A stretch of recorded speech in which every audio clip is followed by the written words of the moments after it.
Amém, Senhor. Porque, Senhor, Tu firmaste o Teu servo aqui para trazê-lo até aqui, Senhor. Amém. Ó Deus, fortaleceu-te todo o interior dele. Ó Deus, Tu és o Deus que opera maravilhas. Não há outro Deus além de Ti. Amém. Confiamos em Ti, esperamos em Ti. Usa Teu servo, Senhor, para destilar o bom perfume de Cristo. Amém. Sobre a igreja que reúne, as igrejas aqui. Amém. Em nome de Jesus. Glória a Deus. Amém, irmãos. Glória a Deus. É o Senhor que nos traz, é o que nos leva. Vamos abrir a Bíblia aí em Mateus 15, verso 8. É muito importante essa escritura, que é um requerimento de Deus, né? E o que diz aqui é o Senhor aqui fazendo um reclame de Israel, do seu povo, o povo judeu. Mas podemos olhar para o nosso coração e ver como se enquadra o nosso próprio coração, né? Ele diz: este povo honra-me com os seus lábios, né? Mas o seu coração está longe de mim. Olha, eu tenho visto no meio evangélico, né, até o nome evangélico se tornou uma bandeira daqueles que estão dentro de igrejas. Então, pergunta para a pessoa assim, ela não tem uma certeza em Cristo, mas ela diz: não, eu sou evangélico, né? Ela não tem uma natureza de Cristo, mas ela quer justificar que ela não é um perdido. Não, eu sou evangélico. Então, o que Deus vê? Será que vê essa confissão de boca ou o Senhor vê o coração? O Senhor vê melhor do que nós. Ele vê o coração. Às vezes alguns jovens se encantam com aquela multidão que está lá. Poxa, nós somos um grupo tão pequeno, aqueles irmãos são tão numerosos. Mas quantos lá o coração foi mudado, foi trocado por um novo coração? A boca não quer dizer nada, mas o coração é que mostra para Deus quem somos, não é verdade? Então, ele diz que: mas em vão me adoram, ensinando doutrinas que são preceitos dos homens. É o que mais tem, agrupamentos de ensinos que são preceitos dos homens, e adequam a pessoa ali à submissão àqueles preceitos, mas quando eles vão adorar o Senhor, o coração está longe, né? Então, o que importa é o coração mudado, transformado, né? Então, eu estava vendo aqui também em Miqueias 4:12, o Senhor chama o seu povo dizendo que portanto assim te farei, ó Israel, e porque isto te farei, prepara-te, ó Israel, para te encontrares com teu Deus. O Senhor está preparando o seu povo para se encontrar com Ele. Quando o povo de Israel saiu do Egito, então o Senhor disse: olha, agora eu quero que vocês santifiquem 3 dias, porque no terceiro dia eu vou descer sobre o Monte Sinai para vocês se encontrarem comigo. Eu vou ao encontro de vocês. O Senhor foi ao encontro deles no Egito e os tirou de lá, mas só que naquele momento eles veriam a glória do Senhor naquele monte. Então o Senhor falou: santifiquem-me por 3 dias, né? Lavem seus vestidos, porque eu vou descer no Monte Sinai. E isto aconteceu. Eles se santificaram e o Senhor veio. O Senhor está trabalhando com a igreja para que ela seja santificada, purificada, lavada com a lavagem da água pela palavra, porque nós vamos nos encontrar com o Senhor. Amém? Qual das noivas aqui que casou e não foi se lavar, não foi se banhar, não foi tomar um banho, passar perfume, pôr um vestido branco para se encontrar com o seu noivo? Da mesma forma, a igreja está sendo lavada, banhada, purificada, e vai vestir vestes de linho fino, puro, resplandecente, né? Para se encontrar com o Senhor. Então, nós precisamos nos encontrar com o Senhor. Precisamos ter uma carreira de fé, né? Como o irmão pregou, uma carreira de fé que culmine realmente numa posição gloriosa, né? Porque essa é a maior riqueza. A prova da nossa fé é mais preciosa que o ouro que perece, e ela vai sendo provada para que se ache em louvor, honra e glória na revelação do Senhor Jesus Cristo. Então quer dizer que a revelação do homem vai sumindo, vai aparecendo o Senhor. Esse é o processo da fé final, né? Alcançando o fim da vossa fé, a salvação da vossa alma, né? A salvação da alma. A história de Abraão, assim, né, como o irmão estava colocando, ela é uma história da nossa carreira de fé. Ela vai ter alguma falha no meio, não é? Mas o Senhor não está olhando no meio, Ele olha o final, né? Então, Abraão começou bem, obedeceu a chamada, saiu, mas ele levou um amigo junto, chamado Ló, né? Levou o pai dele e tudo mais, aquela parentela toda, que Deus tinha falado para ele deixar a parentela e seguir, mas ele levou. Então o pai dele foi junto.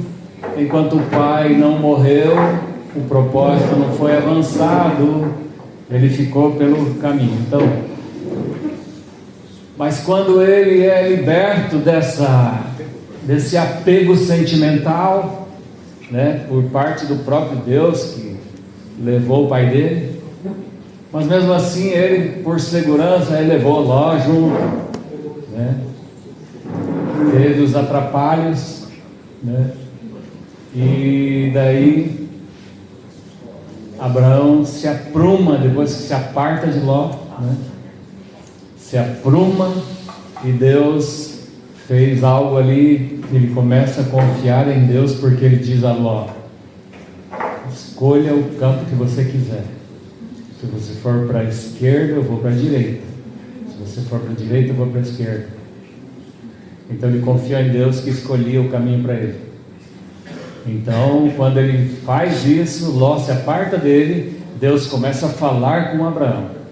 Quando Deus fala com Abraão, ele levanta um altar para o Senhor. Ele começa a ser um adorador. Toda vez que Deus fala conosco, nós começamos a ter a posição verdadeira de adorador. Mas quando nós deixamos de ouvir a Deus, o nosso coração fica longe dele, e nós não o adoramos. Então Abraão adorou o Senhor, fez aquele altar. E depois, mais uma vez, ele chega a Betel, entre Betel e Ai. Veja só, é um A. Ele ficou no meio, entre Betel e Ai. E ele fez um altar ali. E ali, mais uma vez, também, ele adora o Senhor. Mas agora vem a grande prova da fé.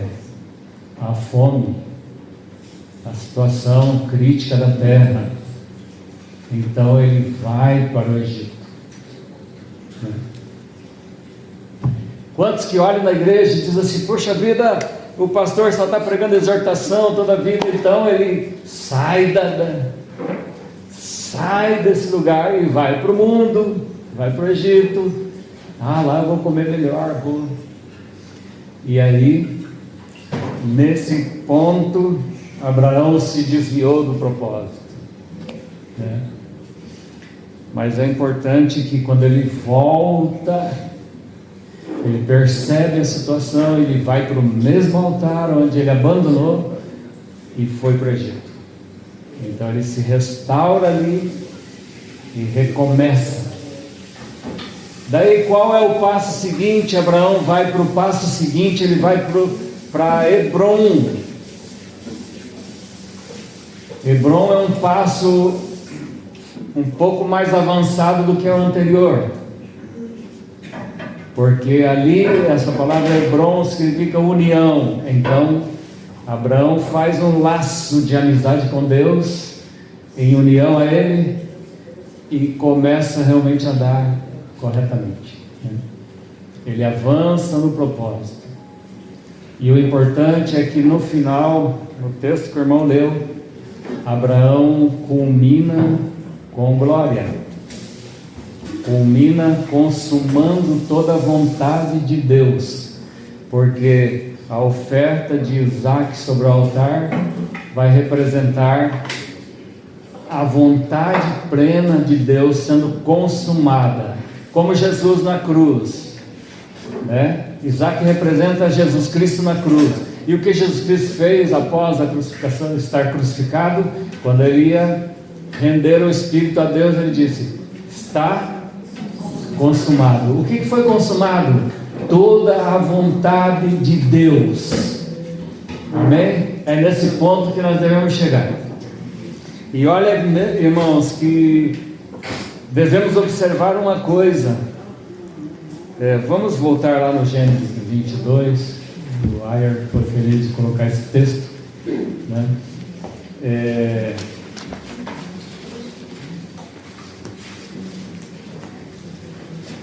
Deus quer que nosso coração seja dele, e nosso coração é muito agitado, né?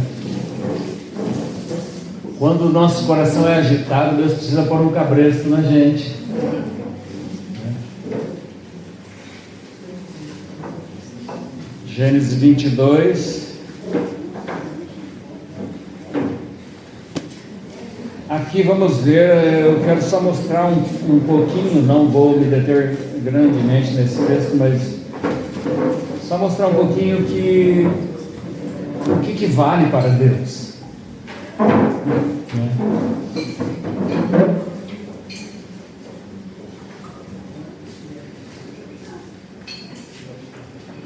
Ele diz: aconteceu depois dessas coisas que tentou Deus, provou, né? Essa palavra aqui não é uma tentação. Deus a Abraão e disse-lhe: Abraão, e ele disse: eis-me aqui. Diz: toma agora o teu filho, o teu único filho, Isaque, essa palavra, a quem amas. Vamos dizer aqui, né, que você ama muito, muito alguém. Cuidado, é isso que Deus vai requerer, né? Espero que ninguém me ame muito, porque senão eu vou ter que partir, né? Deus vai tirar eu do coração daquela pessoa, aí eu estou lascado.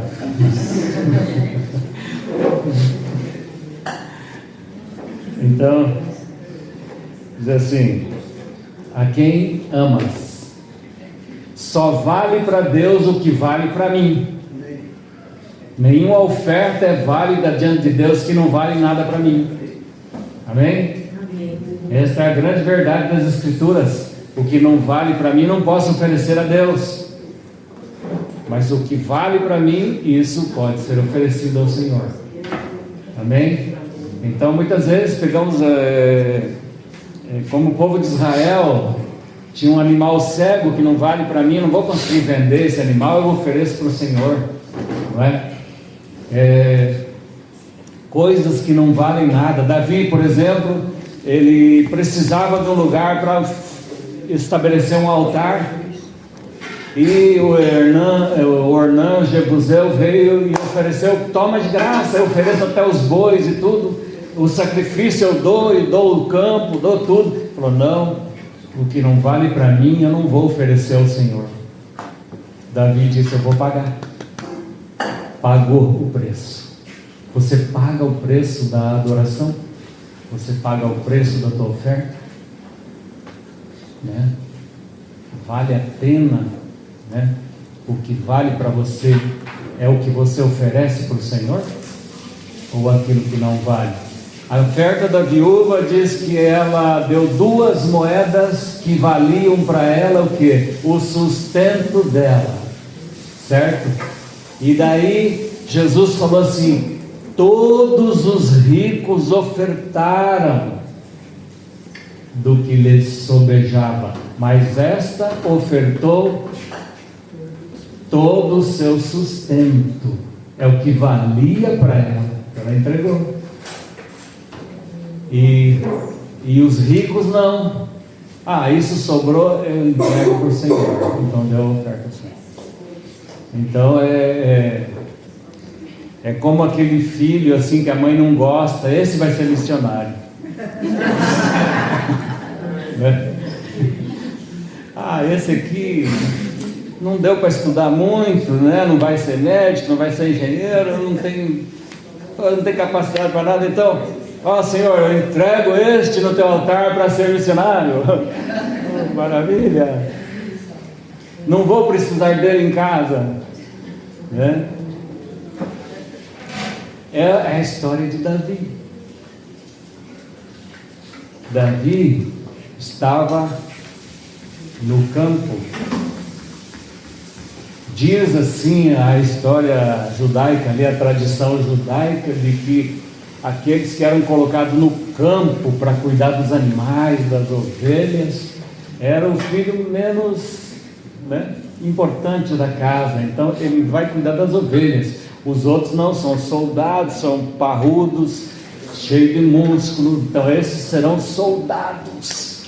E ser soldado era uma honra em Israel. Tanto que Davi era louco para ir ver a guerra e não deixavam. Seus irmãos não deixavam. Nossa, que você está querendo o quê? Você não pode nem ver a guerra, meninos. Fica para lá. Bem no fim se tornou o maior guerreiro de Israel, um homem de Deus, o doce cantor de Israel, segundo a palavra do Senhor. Então a aparência não vale nada para Deus. O que vale é o coração. Quando Deus elegeu Davi, ele disse para Samuel foi eleger o mais parrudo, o mais forte, o mais cheio de músculo, o soldado de Saul.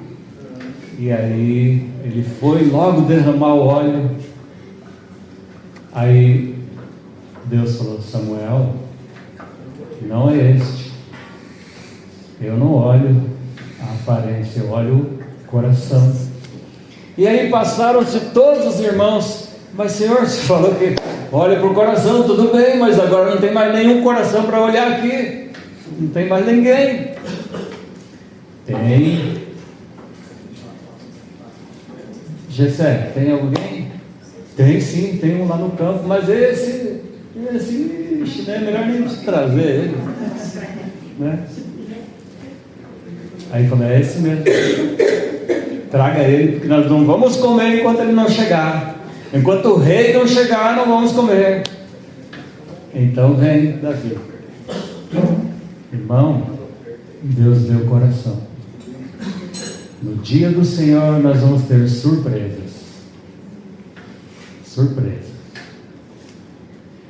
Há irmãos que estão servindo o Senhor caladamente e ninguém vê. E naquele dia o Senhor vai chamar ele primeiro. Então, por isso que nosso coração realmente tem que ser rendido ao Senhor. Render nosso coração. O que Deus queria pegar no altar de Abraão? Era Isaac? Não, era o coração de Abraão que estava pegado a Isaac.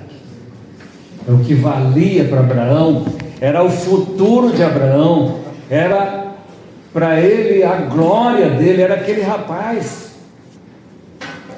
É ele que ia garantir a descendência dele, era ele que ia garantir aquele grande povo que o Senhor queria levantar sobre a face da terra. Então, o maior tesouro de Abraão não era aquelas riquezas que ele tinha, né? Ele voltou do Egito com gado, com riqueza, com tudo, né? Mas a riqueza mesmo era Isaac, né? Aquele do Egito, toda aquela riqueza não ia garantir o seu futuro, a descendência, a sua prole, o seu futuro, mas foi Isaac.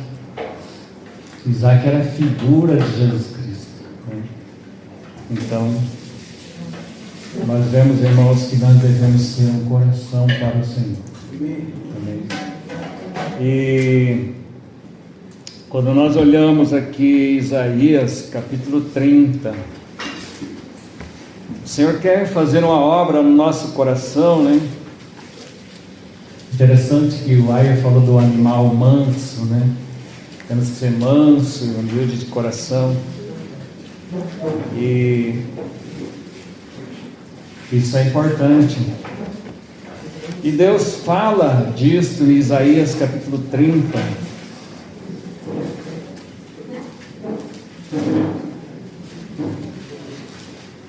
Você sabe que Deus aprecia um coração manso e humilde? Porque manso e humilde é semelhante ao seu Filho Jesus Cristo, que é manso e humilde de coração. Então o Senhor, Ele aprecia isso, né? Ele aprecia. 30 verso 7 de Isaías. Veja o que Deus diz: porque o Egito os ajudará em vão e para nenhum fim. Olha, o Egito não pode nos ajudar. O mundo pode nos ajudar? Não, de forma nenhuma, né? Pelo que clamei acerca disto. Olha só, o que ele clamou?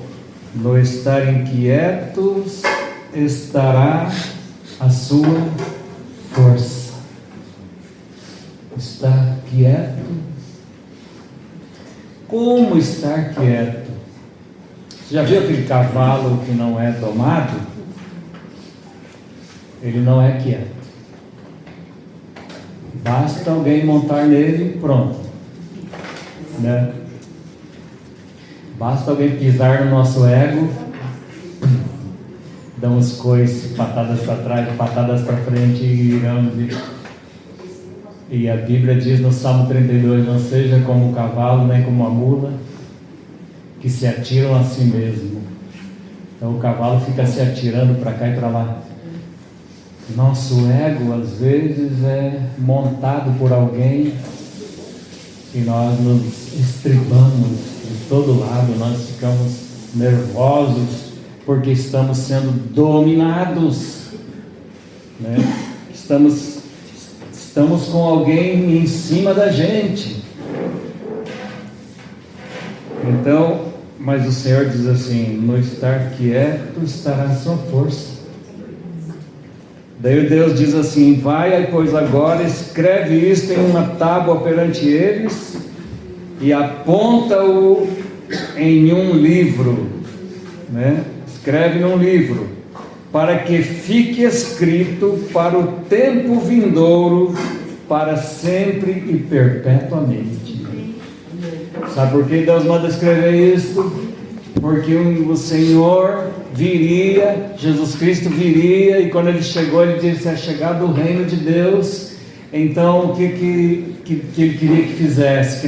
Que como aquele cavalo que estava inquieto, permitisse esse Senhor montar em nós e ser o cavalo do rei, que vai troteando devagar, manso, e sendo guiado pela rédea dele. Quantos aqui são guiados pela rédea do Senhor? E quantos são guiados pela sua própria cabeça? Se estribam em seu próprio entendimento, né? Tem irmãos que nunca frutificam porque eles sabem mais que o pastor, né? O pastor fala, não, mas isso aí eu não concordo com o pastor. eles são estudados, eles são catedráticos, eles têm uma teologia e tal. Aí o Espírito Santo fala, não, essa palavra não. Mas sabe o que nos trata? São aquelas palavras dia a dia ou semana após semana que o Espírito Santo está mandando falar para você. Não aquela que você leu. Aquela que você leu, você interpreta segundo o teu próprio pensamento e muitas vezes aplica só aquilo que vale, que dá gozo na tua alma. Aquilo que corta o coração, você não quer, né? Então, veja, é aquela palavra que semana após semana o Senhor está falando. É essa que deve, realmente, eu devo curvar minha cabeça, né? Vamos dizer assim, você consegue caminhar com irmãos que creem diferente de você, né? A gente tem que caminhar e respeitar, ele está caminhando, se ele tem aquela luz, está sendo fiel nessa luz, que não seja algo realmente herético, você caminha nessa luz. Muitos brigam, arrebatamento é antes da tribulação, outros é depois da tribulação, então parece-me que consideram aqueles que creem que o arrebatamento será depois da tribulação, é uma heresia que a pessoa não consegue ter comunhão com ele. Não, irmão. Ou aqueles que creem antes, então é contrário ao que crê depois. Daí é uma heresia, não vou dar com ele. Não é algo para se dizer que é uma heresia. Quando você lê a Bíblia, cada um lê, tem uma interpretação, né? Agora, pontos fundamentais, vamos sobre a ressurreição de Cristo. A pessoa crê que Jesus não ressuscitou, então sai para lá, né? Crê que Jesus Cristo não veio em carne, então é heresia. Afasta-te, né? Crê que Jesus Cristo não é Deus? Afasta-te, porque Jesus Cristo é Deus. Amém? Então são pontos fundamentais. Agora, nasceu na Índia. Pois é, na Índia, mas está escrito aqui que foi lá em Belém, né? Da Judéia. Bom, quem sabe Jesus tenha nascido depois dos corações que na Índia receberam Cristo, então nasceu Cristo naquele coração, né? Então isso pode ser verdadeiro, mas não o nascimento virginal de Cristo lá, né? Na Índia. Então veja, vamos avançar um pouco mais para frente aqui, lendo o verso 9. Diz assim: porque povo rebelde é estes, filhos mentirosos, filhos que não querem ouvir a lei do Senhor, que dizem aos videntes, não vejais, e aos profetas, não profetizeis. Veja, um povo tão duro que não queria que o profeta profetizasse, certo? Não profetizeis para nós o que é reto, dizei-nos coisas aprazíveis, e tende para nós enganadoras lisonjas. Vocês querem, irmãos, vocês querem que eu pregue para vocês assim, vocês estão tudo bom, não, fica assim mesmo. É isso, vocês querem ouvir lisonjas. Oh, vocês estão no terceiro céu já. É isso? Então diz assim, diga coisas aprazíveis. Olha, você foi chamado para ser rico. Vai buscar dinheiro. Vai, trabalha, né? Vai, rápido. Deus vai te abençoar, você vai ser rico. Você vai ter logo uma Ferrari aqui para vir nessa situação. É isso que você quer ouvir? Há um reino preparado para aqueles que o amam. Glória a Deus. Então, vocês querem coisas aprazíveis, né? Não, a Bíblia diz que por muitas tribulações importa entrar no reino de Deus. Para entrar no reino dos céus é uma coisa sofrida, irmãos. Para Jesus abrir o céu para nós foi sofrido. Ele morreu na cruz do Calvário, e Ele só deixou um resto de sofrimento para nós. Como você acha que a igreja primitiva foi uma igreja que andou assobiando? Não, A igreja foi sofredora, a igreja foi perseguida pelo Império Romano, muitos morreram debaixo do poder do Império Romano, muitos foram maltratados, e o comunismo matou muitos crentes no decorrer da história contemporânea. Então, a Bíblia diz assim: aqueles que querem viver piamente padecerão perseguições. Se você quer agradar a Deus de coração, você vai ser perseguido.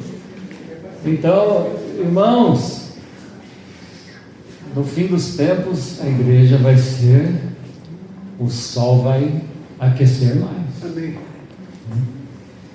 Mas nós estamos confiados no Senhor. Amém. Glória a Deus. Então, não esperem que a gente pregue lisonjas para vocês, nem coisas aprazíveis, né? Vamos pregar a verdade. Amém? A verdade é que liberta. Agora, daí assim: para nós enganadores lisonjas, desviai-vos do caminho, apartai-vos da vereda, fazei que deixem de estar o Santo de Israel perante nós. Não, nós queremos o Santo de Israel. Amém? Amém. Queremos o Santo de Israel conosco, porque o Senhor anunciou a profecia através de Isaías. Emanuel significa Deus conosco. Não aceitamos nada menos que isso. Queremos o Senhor conosco. Amém? Amém. Queremos Ele conosco. E daí, se você segue em frente, essa palavra Santo de Israel, sabe quando que ela começou a ser dita? Depois do capítulo 6 de Isaías, quando Isaías vê o trono de Deus e aqueles serafins cantando: Santo, Santo, Santo. Pai, o versículo 11 aqui na minha versão NVT fala assim: esqueçam a verdade, saiam do caminho estreito e parem de nos falar do Santo de Israel.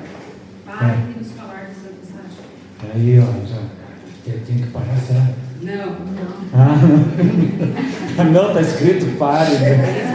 Eles lá estão dizendo: tá, você quer para mim parar? Não. Aí que nós vamos parar. Eles pediram: deixe de falar do Santo de Israel, porque é santo. E o Senhor falou que quer que nós sejamos a imagem do seu santo, do seu santo Filho Jesus. Quando os discípulos estavam orando lá e Pedro foi preso e tal, eles estavam orando o seguinte: Senhor, concede que se faça maravilhas, pregação no nome do teu santo Filho Jesus. Amém. Então, quando falou essa palavra, o santo Filho Jesus, tremeu aquele lugar, e diz que todos foram cheios da palavra do Senhor e começaram a pregar o Santo de Israel.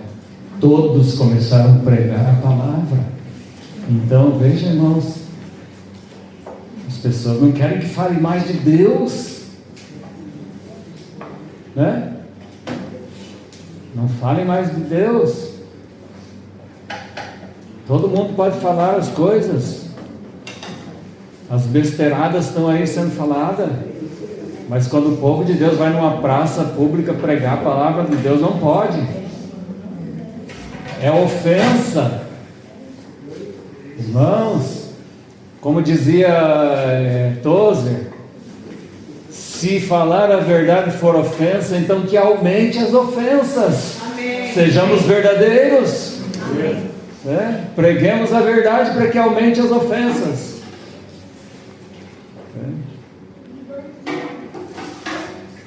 Graças a Deus. Agora no verso 15 diz assim: Deus fala da inutilidade do vaso aqui, né? Do vaso que não quer ouvir o Santo de Israel. Então o que acontece, né? O profeta faz o contrário. Veja no verso seguinte que a Sula leu: o profeta faz o contrário, ele diz assim: pelo que assim diz o Santo de Israel. Amém? Amém. Ele usa o nome do Santo de Israel.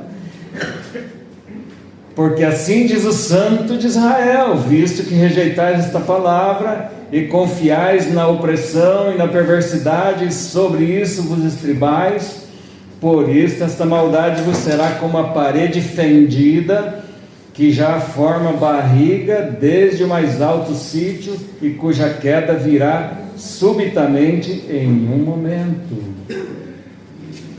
Ó, sabe aquele muro, aquela parede que vai formando uma barriga assim? E depois, quando você vê, ele desabou. Então, trabalhar que vai corroendo, a incredulidade vai corroendo por dentro. A rejeição a Deus vai corroendo. O andar por seus próprios caminhos vai corroendo a vida espiritual. O Lance Lambert contou a história na Inglaterra que tinha uma casa onde ele sempre ia, e antigamente o pessoal fazia muita casa de madeira, até hoje também tem, mas aquelas casas grandes com um sótão, e lá eles costumavam colocar o piano, né? Porque na sala o piano dava muito barulho, então vai tocar sossegado lá em cima. Então diz que estavam lá tomando um chá, né? O inglês gosta muito do chá. E o que aconteceu? De repente um piano vem de cima do teto branco, se espatifa no meio da sala. O que aconteceu com esse piano? Um piano pesado, muitos anos naquele sotão, os cupins comendo as vigas e as tábuas, anos comendo aquilo devagarzinho. Ninguém sabia que estava sem estrutura para sustentar um piano. Você está com estrutura para sustentar a fé? O teu coração já está cupinzado, como o da mulher de Ló, cujo coração não conseguiu se conter e virou para trás, né? Tem crentes com o coração cupinzado, o mundo está lá comendo, corroendo ele, o cupim do mundo está lá, tá? Né? Então, cuidado. Daí o que o profeta diz aqui, né?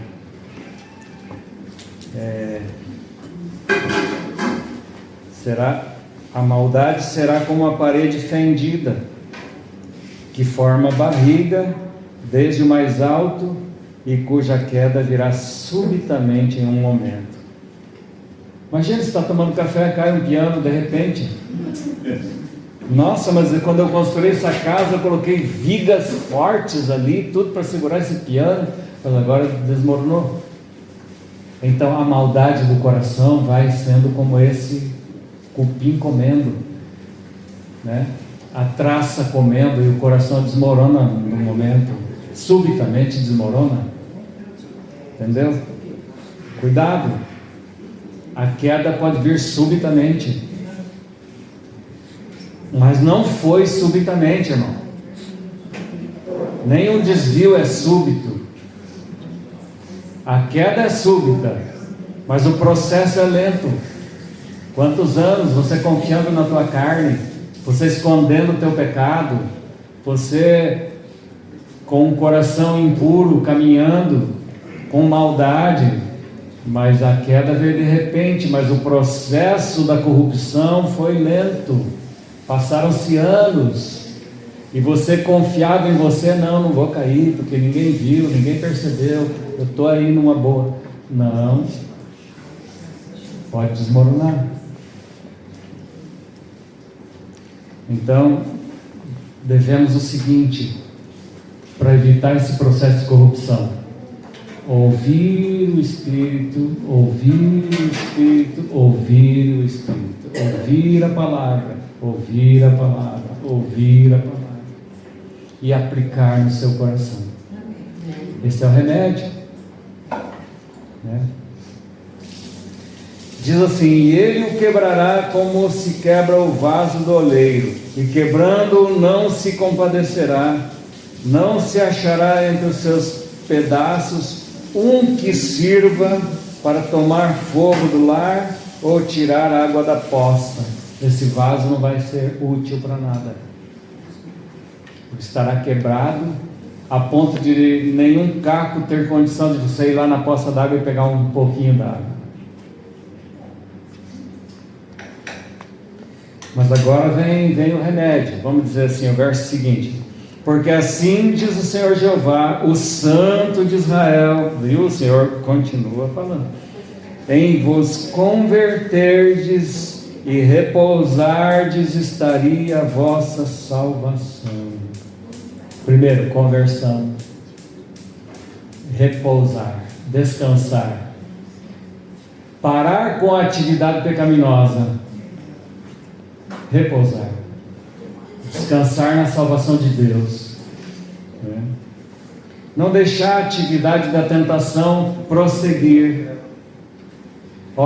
A tentação é uma atividade na mente que não pode prosseguir para o coração e não pode atingir nossos membros. Então, quando vier no pensamento, a Bíblia diz: nós temos um sumo sacerdote que compadece das nossas fraquezas. Chegue ao trono da graça no tempo oportuno. Então, o melhor é o arrependimento antes de acontecer o mal, né? Arrepender-se antes que aconteça. Isso é mais importante. Aqui diz: no sossego e na confiança. Confiança em quem? No Santo de Israel. Estaria a vossa força, mas não a quisestes. No sossego e na confiança, né? É como o cavalo domado. O Senhor está em cima e você está sossegado, levando ele. E se olharmos a palavra, agora nós lemos até o verso 15, e o verso 16 diz: mas dizeis, antes sobre cavalos fugiremos, portanto fugireis, e sobre cavalos ligeiros cavalgaremos. Então você é rápido. Você sabe aquele jovem que é ligeiro, é esperto demais, a mente dele é ligeira para tapear os outros, né? Então ele tapeia o pastor. Eu já fui tapeado por muitos. Ele vem chorando, mas é uma tapeação, para o pastor acreditar, e está dando uma rasteira no pastor, né? Vem, eu faço de conta que estou sabendo, faço de conta que ele está falando a verdade. Mas o coração aqui dentro não bate, aqui não entra, aquela forma de comportamento não casa com o Espírito que está dentro de mim. Então eu deixo que ele vá por esse caminho até que ele bata na parede e todo mundo vê que ele estava falando mentira, né? Então, você acha que o pastor é cego? Deus deu uma unção de discernimento para o pastor,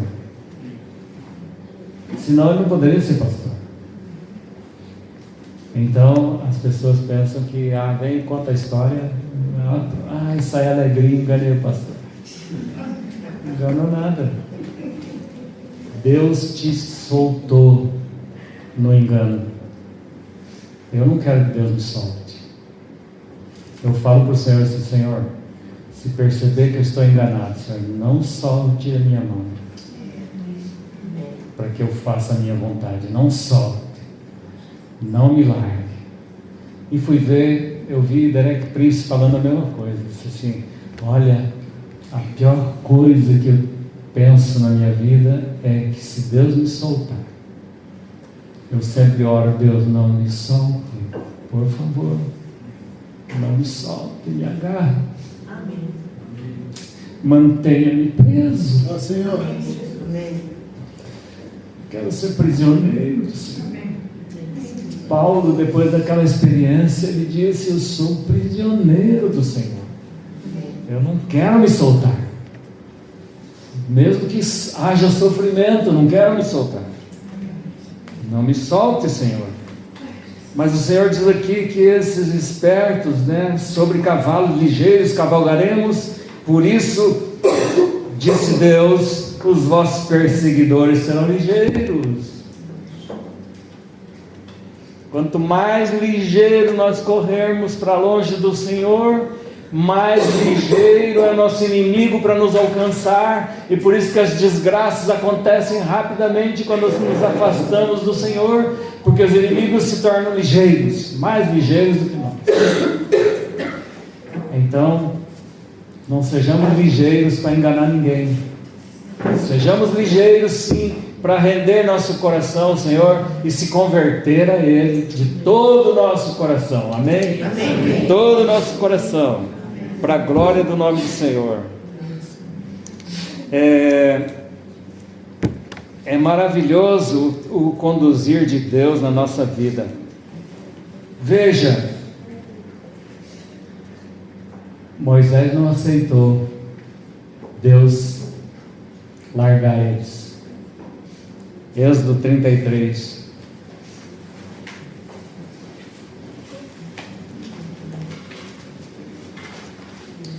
A vida é difícil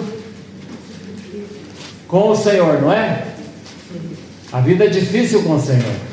Ser um cristão não é fácil. Mas eu digo, viver sem Ele é impossível. Viver sem Ele é impossível. Com Ele, enfrentamos os mesmos sofrimentos que Ele teve na terra. Mas viver sem Ele é impossível. Êxodo 33.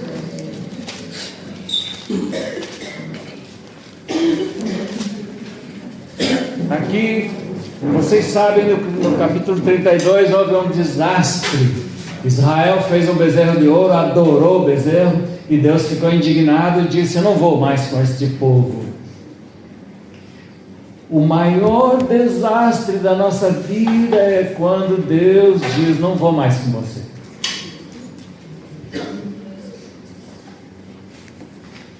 E no verso 1 diz assim: disse mais o Senhor, depois de eles terem adorado o bezerro de ouro, disse mais o Senhor a Moisés: vai, sobe daqui, tu e este povo que fizeste subir da terra do Egito, a terra que jurei a Abraão, Isaque e Jacó, dizendo: a tua semente a darei.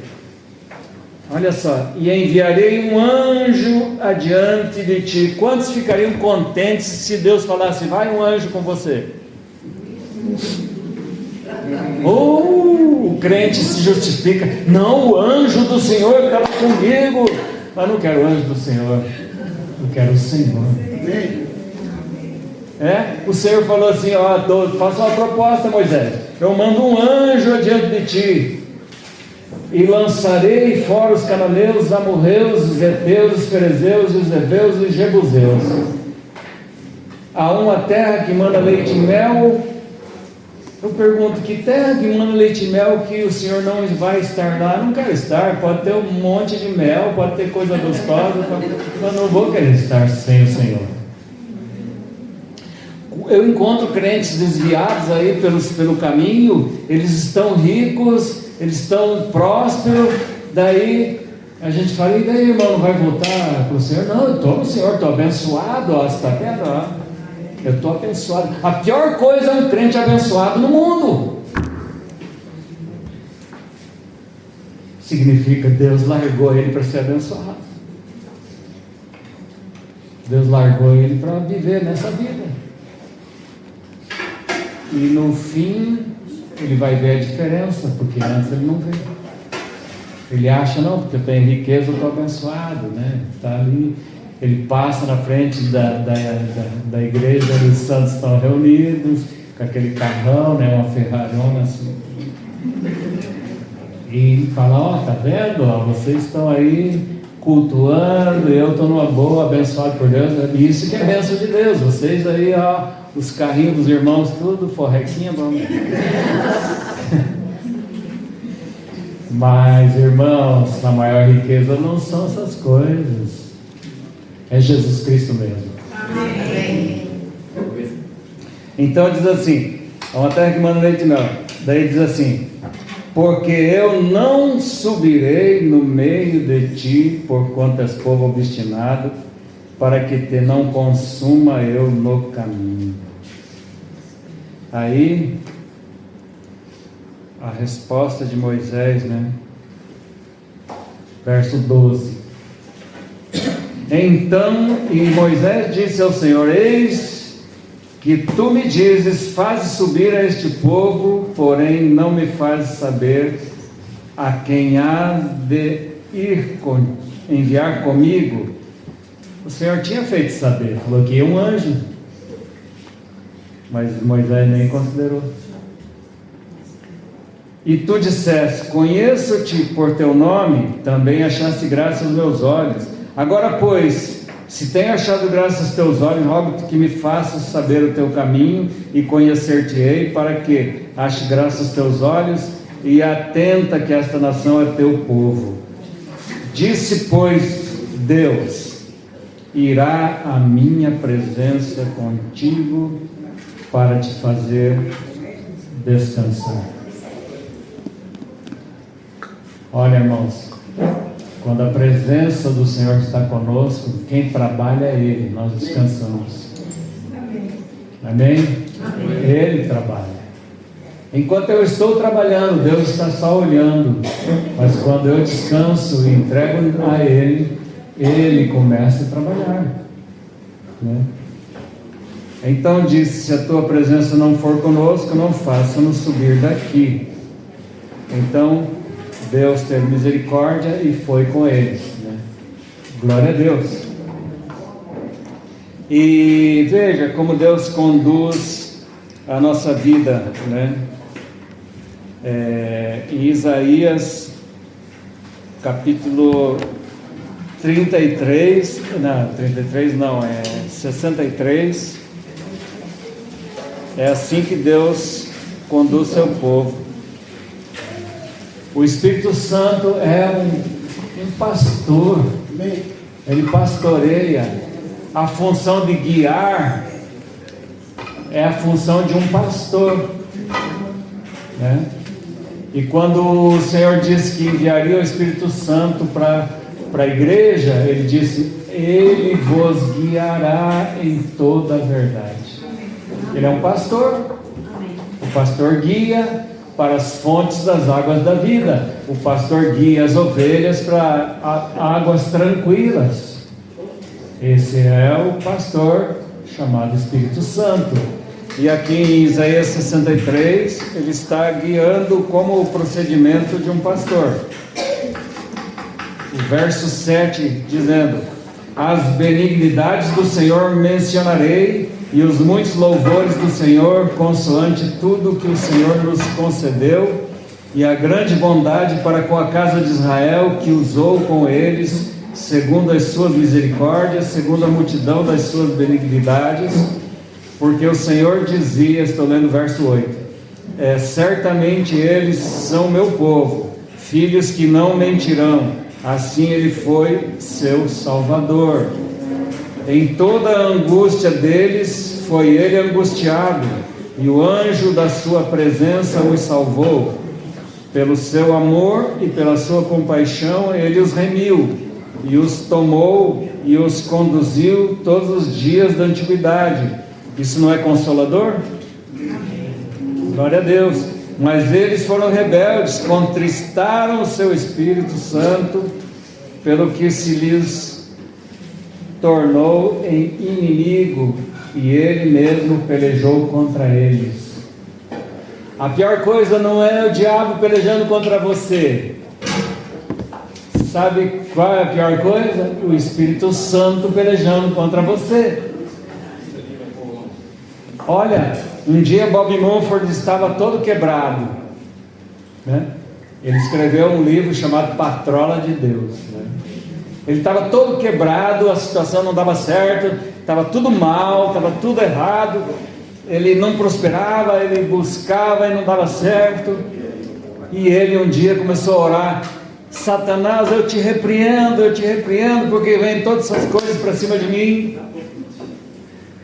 O Espírito Santo falou assim: você está me repreendendo, sou eu que estou te quebrando, sou eu que estou fazendo isso, sou eu que estou contra você, não é o diabo.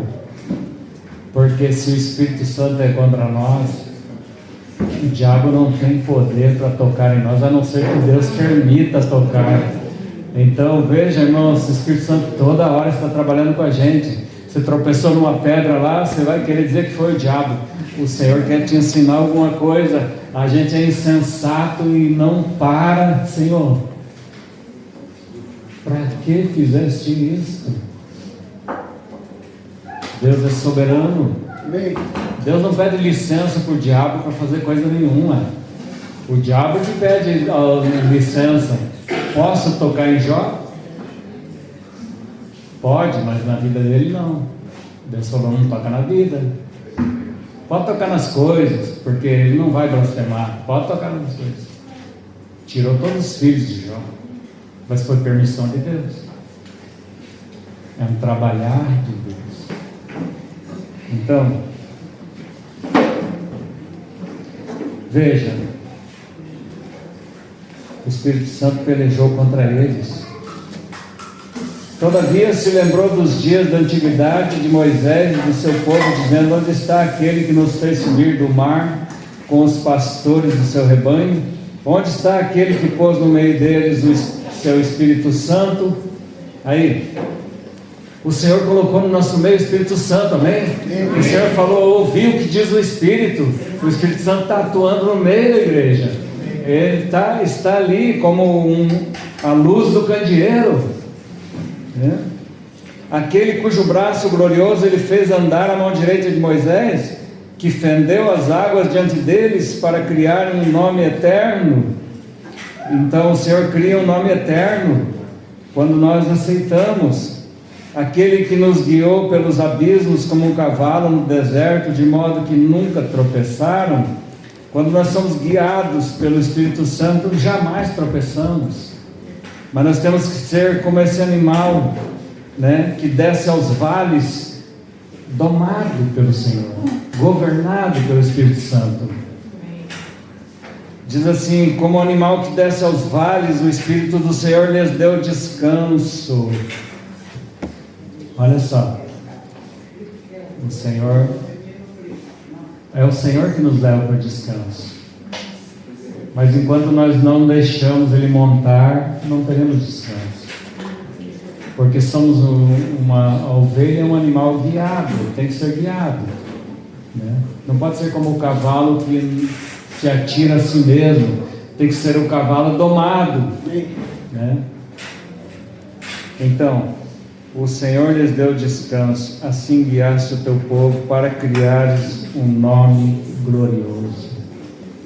Você sabe quem vai ser glorificado no final pela tua obediência? É o Senhor. Quando você for governado pelo Senhor, o Senhor vai ser glorificado. Mas enquanto nós nos debatemos e não deixamos Ele governar, Ele não vai ser glorificado. Essa é a função do Espírito Santo. Eu vou enviar um Consolador para que esteja para sempre convosco. E Ele enviou o Consolador. Então, o que você deve fazer? Diz o Espírito Santo: governa sobre mim. Porque Ele coloca o reino de Deus na nossa vida.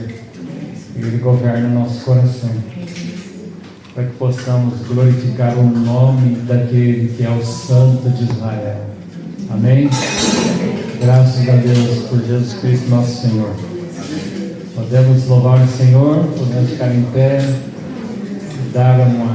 fazer uma confissão de fé, de agradecimento ao Senhor Jesus Cristo, que tem feito um nome glorioso sobre o seu povo. Amém? Glória ao Senhor. Bendito seja o Senhor. Diga, Senhor, eu quero que o Senhor me converta o coração. Efraim falou, converte-me, serei convertido. Efraim não conseguia se converter, mas ele disse, converte-me, Senhor, e eu serei convertido. Amém? Fale com Deus, entregue teu coração ao Senhor. Você não consegue vencer tentação nenhuma porque você não entrega o coração ao Senhor. Amém? Vamos bendizer o nome do Senhor. Amém? Faça a oração você, teu irmão, agradecendo a Deus e dizendo, Senhor, toma meu coração, Senhor, porque é Ele que interessa para ti. Filho meu, dá-me o teu coração, porque dele procede as saídas da vida. Ofereça o que vale para você. O teu coração vale para você, então entregue ao Senhor. Esta é a oferta que Deus quer, o teu coração. O Senhor pede o coração como sacrifício, então ofereça. O coração de Abraão estava lá naquele menino, então Deus não queria o menino, queria o coração de Abraão. Glória a ti, Senhor. Bendito seja o teu nome. Exaltado seja o Deus da nossa salvação. Santo de Israel. Se alguém quer que os pastores orem, especialmente por você, você pode vir à frente e eles vão orar por você. Se você quer, de fato, fazer uma entrega pública, você fique na liberdade do Espírito Santo. Amém? Glória ao Senhor. O seu grande nome é um nome eterno e é um nome glorioso. Bendito seja o nome do Senhor. Aleluia, Senhor. Graças te damos, Senhor. Graças damos ao Deus vivo e verdadeiro. Santo de Israel, obrigado, Senhor, pela tua visitação ao nosso coração, Senhor. Aleluia. Hosanas a ti, Senhor.